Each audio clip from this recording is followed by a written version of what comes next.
Hi കൂട്ടുകാരെ, പുതിയൊരു വീഡിയോയിലേക്ക് എല്ലാവർക്കും സ്വാഗതം. അങ്ങനെ ഇനി ശിവാനിയുടെ ഫോൺ കോൾ വീണ്ടും വരികയാണ് കേട്ടോ. അതോടുകൂടി പ്രണവിന് ഭ്രാന്ത് പിടിച്ചതുപോലെ ആവുകയാണ്. പിന്നീട് പ്രണവ് ആ ഫോൺ അവിടെ നിന്ന് എറിഞ്ഞിട്ട് തൻ്റെ വണ്ടിയൊന്നും എടുക്കാതെ വീട്ടിൽ നിന്ന് പോവുകയാണ് കേട്ടോ. അങ്ങനെ കുറച്ച് കഴിഞ്ഞിട്ട് പാറു അങ്ങോട്ടേക്ക് വരികയാണ്. അപ്പോൾ ആ സമയം കാണാൻ ഗൗതമും നിധിയും കൂടി വരുന്നത് കേട്ടോ. അപ്പോൾ ഗൗതം അമ്മേ ഞാൻ പോകുന്നു എന്ന് പറഞ്ഞ് വിളിക്കുകയാണ് പാറുവിനെ. അപ്പോൾ മോനെ നിനക്കുള്ള ടിഫിൻ ഇതാ എന്ന് പറയുന്നുണ്ട് കേട്ടോ. ആ സമയം എന്താണ് എനിക്ക് സ്പെഷ്യൽ, എനിക്ക് ഇഷ്ടപ്പെട്ട സാമ്പാറും കാര്യങ്ങളും വെച്ചിട്ടുണ്ടെന്ന് പറയണേ. ഇതേ സമയം ഗൗതം പറയണേ നല്ല മീൻകറിയുടെ സ്മെല്ല് വരുന്നുണ്ടല്ലോ. അത് കേട്ടോടെ തന്നെ അതിനെന്താ, അത് എനിക്ക് വേണ്ടി വെച്ചതാണ്, എന്തിനാ എൻ്റെ മോന് മീൻകറിയുടെ കാര്യം ചോദിക്കുന്നത്? അല്ല അമ്മേ കുറച്ച് എനിക്ക് പാർസലായി താ. അത് കേട്ടോടെ തന്നെ എന്തിനാടാ എനിക്ക് മീൻകറി, നീ ചെറുപ്പം മുതലേ മീൻകറി കൂട്ടാറില്ല പിന്നെ എന്തിന്? അപ്പോൾ ഇങ്ങനെ നിർമ്മല പറഞ്ഞ കാര്യത്തെക്കുറിച്ച് നിധി ഇങ്ങനെ ആലോചിക്കാൻ കേട്ടോ. എനിക്ക് നല്ല മീൻകറി പുളിയിട്ട് വെച്ചത് നല്ല ഇഷ്ടമാണ് എന്ന് നിർമ്മല പറഞ്ഞ കാര്യത്തെക്കുറിച്ചിട്ടോ. അപ്പോൾ ഗൗതം കൊണ്ടുപോകുന്നത് ഈ അമ്മയിൽ നിന്നും നിർമ്മലാമ്മക്കുള്ള മീൻകറിയാണ് എന്നിങ്ങനെ. ഇതേ സമയം പാറു ചോദിക്കുകയാണ്, എന്തിനാടാ നിനക്ക് മീൻകറി, നീ കഴിക്കില്ല? അല്ലമ്മ എനിക്ക് കഴിക്കണം തോന്നി. അതെ, നീ എൻ്റെ അടുത്ത് കള്ളം പറയണ്ട, നിൻ്റെ ഓഫീസിലുള്ള ആർക്കോ കൊണ്ടുപോകാനല്ലേ നീ ഇത് ചോദിച്ചത്? അല്ല അമ്മ എനിക്ക് കഴിക്കണം, അമ്മ താ, എനിക്ക് ഇഷ്ടപ്പെട്ടിട്ടല്ലേ ഞാൻ ചോദിച്ചത്. അപ്പോൾ ഉടൻ തന്നെ പാറു ശരി ഞാൻ കൊണ്ടുവരാമെന്ന് പറഞ്ഞ് പോവാണ് കേട്ടോ. അപ്പോൾ നിധി ചോദിക്കുകയാണ്, ഗൗതം എനിക്ക് മനസ്സിലായി, നീ ഇപ്പം എന്തായാലും ഇപ്പം പറഞ്ഞു വരുന്നത് നിർമ്മലാമ്മക്ക് കൊണ്ടുപോകാനല്ലേ? അതെ, എന്തായാലും നിർമ്മലാമ്മ ഭാഗ്യവതിയാണ്, ഒരമ്മയിൽ നിന്ന് ഒരമ്മക്ക് കൊണ്ടുകൊടുക്കുന്ന മകൻ, എന്തായാലും അടിപൊളി എന്ന് പറയാം കേട്ടോ.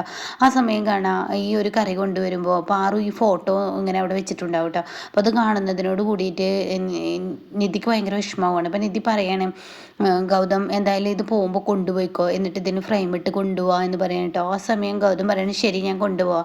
അപ്പോൾ ഉടൻ തന്നെ നിധി പറയണേ എന്നാൽ ഞാനും കൂടെ വരട്ടെ, എന്നാൽ ഈ ഫ്രെയിം ഇട്ടത് അപ്പോൾക്ക് തന്നെ മേടിച്ച് പോരാലോ. അപ്പോൾ അത് കേട്ട ഉടനെ തന്നെ പാറു പറയണേ അത് നല്ല കാര്യം, എനിക്കിത് പൊട്ടിയത് മുതൽ എൻ്റെ മനസ്സിന് വല്ലാത്തൊരു വിങ്ങൽ, എൻ്റെ മകനെ എന്നിൽ നിന്ന് അകലുന്ന ഒരു ഫീൽ എനിക്ക് തോന്നുന്നത്. അപ്പോൾ അതുകൊണ്ടാണ്. അപ്പോൾ നിധി ഇങ്ങനെ പറയണേ, എൻ്റെ അമ്മയുടെ മകനത് ഉണ്ടായിട്ടുണ്ട്, വേറൊരു അമ്മയെ കിട്ടിയിട്ടുണ്ട്, അത് സത്യം തന്നെയാണ് എന്ന് ഇങ്ങനെ ചിന്തിക്കുന്നുണ്ട്. അങ്ങനെ അവിടെ നിന്നും പിന്നീട് ഇവരെ ഇറങ്ങിപ്പോവാണ്. എന്നാൽ ഈ സമയം തൻ്റെ മകൻ്റെ കാർ അവിടെ കിടക്കുന്നുണ്ട്, പക്ഷെ പ്രണവിനെ അവിടെ എവിടെയും കാണുന്നില്ല കേട്ടോ. അപ്പോൾ പാറു ഇങ്ങനെ ചിന്തിക്കുകയാണ് എൻ്റെ പ്രണവ് എങ്ങോട്ടാണ് പോയത്. അപ്പോൾ കാണാൻ പ്രണവ് ഇങ്ങനെ ഒരുമാതിരി കോലത്തിൽ ഇങ്ങനെ വരുന്നത് കേട്ടോ. അപ്പോൾ പാറു ചോദിക്കുന്നു, എന്താണ് നിൻ്റെ കോലം ഇങ്ങനെ, നിനക്ക് എന്താ പറ്റിയത്? ഒന്നുമില്ല, എന്താണെങ്കിലും നീ എന്നോട് തുറന്ന് പറ. ഒന്നുമില്ല എന്ന് പറഞ്ഞിട്ട് അവിടെ നിന്ന് പോകുമ്പോൾ മര്യാദക്ക് നിന്നോട് പറയാനാ പറഞ്ഞത്, എനിക്ക് എന്താ പറ്റിയത്? അപ്പോൾ ഒന്നുമില്ല എന്ന് പറഞ്ഞിട്ട് റൂമിലോട്ട് പോവാണ് കേട്ടോ. അതേസമയം പാറു പിന്നാലെ പോവുക. അപ്പോൾ കാണാൻ വസുന്ധര പുറത്തോട്ട് വരുന്നത്. അപ്പോൾ പാറു കാണുന്ന കാഴ്ച ഇവിടെ പ്രണവ് ബെഡിൽ വെച്ചിട്ട് മദ്യക്കുപ്പി ഇങ്ങനെ തുറക്കുന്ന കേട്ടോ. ഇത് കാണുന്നതിനോട് കൂടി നീ എന്താണ് ചെയ്യുന്നത്, വന്ന് വീട് ഒരു കള്ള് ഷോപ്പ് ആക്കാനുള്ള പരിപാടിയാണ്. അപ്പോൾ അത് കേട്ട ഉടൻ തന്നെ പ്രണവ് ഒന്നും മിണ്ടുന്നില്ല കേട്ടോ.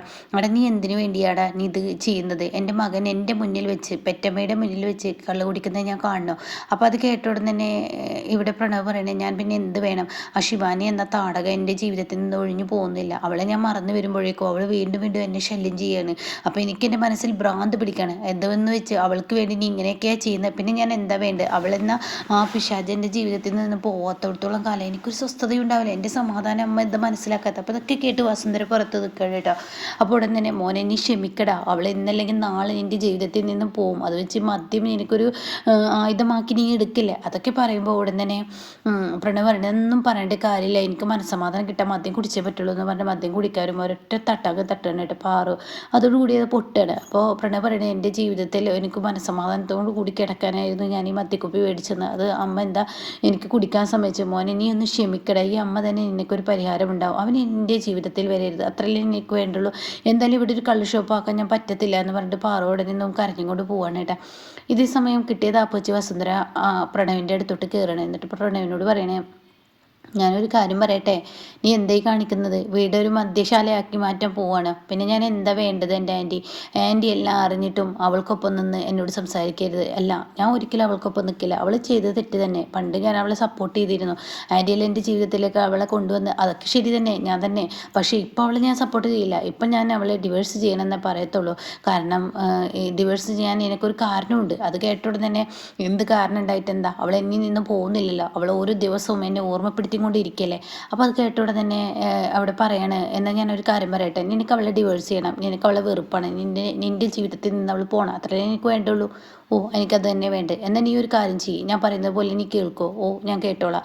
അതെ, ഇന്ന ഭാഗത്ത് എൻ്റെ ഒരു വക്കീലിരിപ്പുണ്ട്, അവിടെ നീ ചെന്ന് അയാളൊരു പ്രശസ്തമായ വക്കീലാണ്. കാരണം ഈ ശിവാനി എന്ന് പറയുന്നവളെ ഗൗതം ആ ഒരു ഹോസ്പിറ്റലിൽ വെച്ച് ഡിവേഴ്സിനുള്ള ആ ഒരു ഒപ്പിട്ട പേപ്പർ വാങ്ങിയിട്ടില്ല. അത് വെച്ച് നീ അങ്ങ് കോടതിയിലോട്ട് പോയിക്കോ, തീർച്ചയായും അവൾ നിന്നിൽ നിന്നും ഡിവേഴ്സായി പോകുമെന്ന് പറയാം കേട്ടോ. അത് കേൾക്കുമ്പോൾ ഉടൻ തന്നെ വലിയ സന്തോഷമാവാണ്. എന്നിട്ട് പറയണം, നീ ഇത് ആരോടും പറയരുത്, നിൻ്റെ കയ്യിൽ ഡിവേഴ്സ് കിട്ടിയതിന് ശേഷം നീ ആരോടും പറയാൻ പാടുള്ളൂ. ഇപ്പം തന്നെ നീ ആ വക്കീലിനെ കാണാൻ പോയിക്കോ എന്ന് പറയണ്ട. അത് കേൾക്കുന്ന പ്രണവിന് ഒരുപാട് സന്തോഷമാണ്. പ്രണവ് ഒന്നും നോക്കില്ല, അവിടെ നിന്ന് ഇറങ്ങിപ്പോവാണ്. പിന്നീടാണെങ്കിലോ നേരെ വസുന്ധര റൂമിലോട്ട് ചെല്ലുക. എന്നിട്ട് ശിവാനിക്ക് വിളിക്കുക. ആ സമയം ശിവാനിയുടെ അടുത്തോട്ട് രേണുക വരികയാണ്. എന്നിട്ട് രേണുക പറയണേ, എടി മൂദേവി, നിനക്ക് നല്ലൊരു ജീവിതം കിട്ടിയിട്ട് നീ മൂദേവി എന്നല്ല, അതിലപ്പുറം വിളിക്കാൻ പറ്റുമെങ്കിൽ അത് വിളിക്കണം. അത് കേട്ടോണ്ട് അമ്മ എന്തിനാ എന്നെ ഇങ്ങനെ വഴക്ക് വരണം? പിന്നെ നിനക്ക് നല്ല സമ്പന്നമായ ഒരു കുടുംബത്തിൽ ഒരു ജീവിതം കിട്ടിയിട്ട് ഈ ഒരു പ്രശ്നങ്ങൾ ഉണ്ടാക്കിയിട്ട് നീ ഇവിടെ ഇപ്പോൾ വന്നിരിക്കുന്നത് അതെന്തൊരു കഷ്ടമാണ്. ഞാൻ നിധി എന്ന് പറയുന്നവൾ കണ്ടില്ലേ, കെട്ടിയ സൗഭാഗ്യം വെച്ച് അത് സന്തോഷത്തോടു കൂടി ജീവിക്കുന്നത്. അമ്മ ഒരുമാതിരി ഭ്രാന്ത് പിടിപ്പിക്കുന്ന ഒരു എന്നോട് പറയരുത് കേട്ടോ. എടി ഞാനൊന്ന് പറയുന്ന കേൾക്കെന്ന് പറയുമ്പോഴാണ് കേട്ടോ വസുന്ധരയുടെ ഫോൺ വരുന്നത്. അപ്പോൾ വസുന്ധരയുടെ ഫോണാന്ന് കാണുമ്പോൾ ഉടൻ തന്നെ എടുക്കുകയാണ്.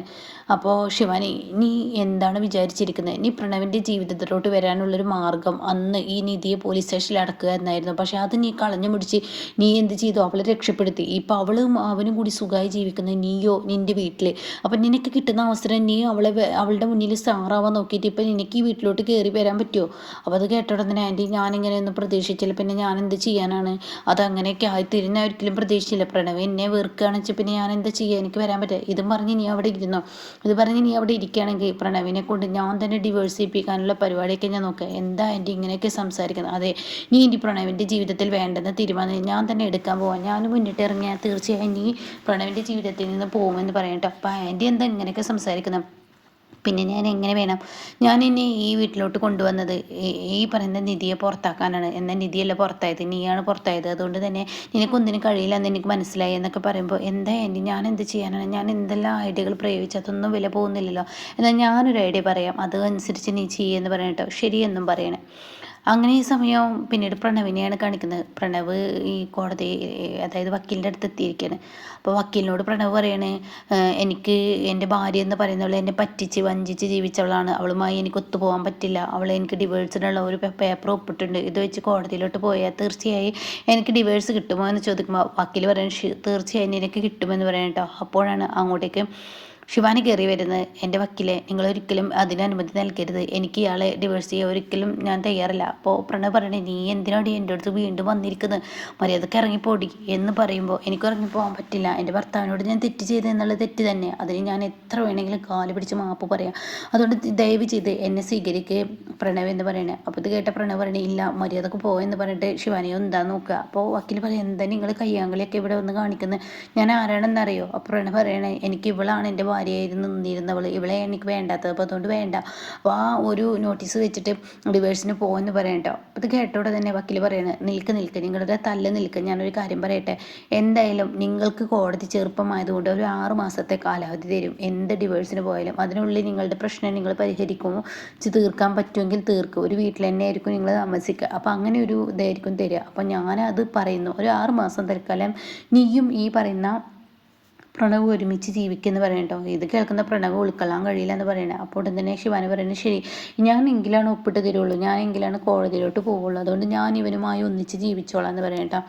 ഇതേ സമയം ഇവർ ഫ്രെയിം ചെയ്യാൻ വേണ്ടിയിട്ട് ആ ഒരു വീട്ടിലോട്ട് പോയിരിക്കുകയാണ്, അതായത് ആ കടയിലോട്ട് പോയിരിക്കുകയാണ് നിധിയും ഈ പറയുന്ന ഗൗതമും കൂടി. അപ്പോൾ ഗൗതമാണെങ്കിലോ തൻ്റെ നിർമ്മലാമ്മയ്ക്ക് ഒരുപാട് സർപ്രൈസ് ഗിഫ്റ്റുകൾ വാങ്ങിച്ചിരിക്കുക, നല്ല സാരിയൊക്കെ വാങ്ങിച്ചാണ് കൊണ്ടുപോകുന്നത്. അപ്പം നിധി പറയണേ, എന്തായാലും ഭാഗ്യവതിയാണ് നിർമ്മലാമ്മ, 30 വർഷം തൻ്റെ മകനെ തിരിച്ചു കിട്ടിയില്ലെങ്കിൽ ഇപ്പോൾ ഉള്ള സ്നേഹമൊക്കെ 30 വർഷത്തെ ഒരുമിച്ച് കൊടുക്കാൻ തയ്യാറാണല്ലോ. അപ്പോൾ ഗൗതം പറയണേ, എനിക്ക് ഒരുമിച്ച് കൊടുക്കണം, എന്തായാലും എൻ്റെ പാറു ആൻറ്റി തന്ന ആ ഒരു മീൻകറി എന്തായാലും നിർമ്മലാമ്മക്ക് കൊടുക്കുന്നുണ്ടല്ലോ, അതും എനിക്ക് സന്തോഷമാണ്. എന്തായാലും പാർവതിയുടെ ഈ ഒരു ഭിത്തിയിലിരിക്കുന്ന ഈ ഫോട്ടോ നമുക്ക് ഫ്രെയിം ചെയ്ത് കൊണ്ടുപോകാം, ഞാൻ കടയിലോട്ട് വരാമെന്നൊക്കെ പറയണേ. അങ്ങനെ കടയിൽ ചെല്ലുമ്പോൾ കടക്കാരൻ പറയണേ, അയ്യോ ഇന്ന് ഫ്രെയിം ചെയ്ത് തരാൻ പറ്റില്ല എന്ന് ഞാൻ പറയില്ല, പക്ഷേ ഇപ്പം ചെയ്യാൻ പറ്റില്ല, വൈകുന്നേരം ഒക്കെ ആകുമ്പോഴേ കിട്ടത്തുള്ളൂ, അതിന് പറ്റുമെങ്കിൽ നിങ്ങൾ പോയിക്കോ എന്ന് പറയണേ. അപ്പോൾ ഈ സമയം നിധി പറയണേ, അയ്യോ ഞാൻ എൻ്റെ വീട്ടിൽ നിന്ന് ഈ ഒരു ഫോട്ടോ ഇപ്പം തന്നെ കൊണ്ടുവരാമെന്ന് കരുതിയിട്ടാണ് വന്നത്. അപ്പോൾ അയാൾ പറയണേ, ഇപ്പം പറ്റത്തില്ല, വൈകുന്നേരം പറ്റത്തുള്ളൂ. അപ്പോൾ ഇത് കേൾക്കുന്ന ഗൗതം പറയണേ, എന്നാൽ നീ ശരി, നീ വീട്ടിലോട്ട് തിരികെ പോയിക്കോ, ഞാനിത് അവിടെ ഫുഡൊക്കെ കഴിച്ച് എൻ്റെ അമ്മയുമായി ഫുഡൊക്കെ കഴിച്ചിട്ട് ഞാൻ അങ്ങോട്ടേക്ക് വരാം. ശരി എന്നായിക്കോട്ടെ, എന്തായാലും ഗൗതമിൻ്റെ ആഗ്രഹം സാധിക്കട്ടെ, പെറ്റമ്മയുമായി ഫുഡ് കഴിക്കുക എന്നൊക്കെ പറഞ്ഞിട്ട് അവിടെ നിന്നും നിധി പോവുക. നിധി വീട്ടിൽ ചെല്ലുമ്പോൾ അവിടെ തന്നെ പാറു പറയാണ്, പ്രണവ് പിന്നെയും പോയിരിക്കുന്നു, അവൻ വീട്ടിൽ കുടി തുടങ്ങിയിരിക്കുന്നു. എന്നിട്ട് അവനെ വഴക്ക് പറഞ്ഞത് എന്തുകൊണ്ടാണെന്നറിയില്ല, അവനെവിടെ കാണുന്നില്ല എന്ന് പറയുമ്പോൾ പ്രണവും ശിവാനിയും കാണാം ഉമ്മരപ്പടി ചവിട്ടുന്ന ആ ഒരു രംഗട്ടോ. അത് കാണുന്ന പാറുവിനാകെ ഭ്രാന്ത് പിടിക്കുകയാണ്. അപ്പോൾ പാറു പറയാണ്, എന്താണ് നീ കാണിച്ചിരിക്കുന്നത്? അപ്പോഴേക്കും വസുന്ധര ഇറങ്ങി വരികയാണ്. അവിടെ തന്നെ പാറുവിനോട് പറയുകയാണ് പ്രണവ്, ഇവളും ഞാനുമായി ഈ വീട്ടിൽ ഇനി താമസിക്കാൻ എനിക്കെന്താ ഭ്രാന്ത് പിടിച്ചോ എന്നിങ്ങനെ പാറു ചോദിക്കുന്നത് കേട്ടോ. അപ്പം ഇങ്ങനെയൊക്കെയുള്ള ഒരു എപ്പിസോഡാണ് ഇനി വരാനിരിക്കുന്നത് കേട്ടോ.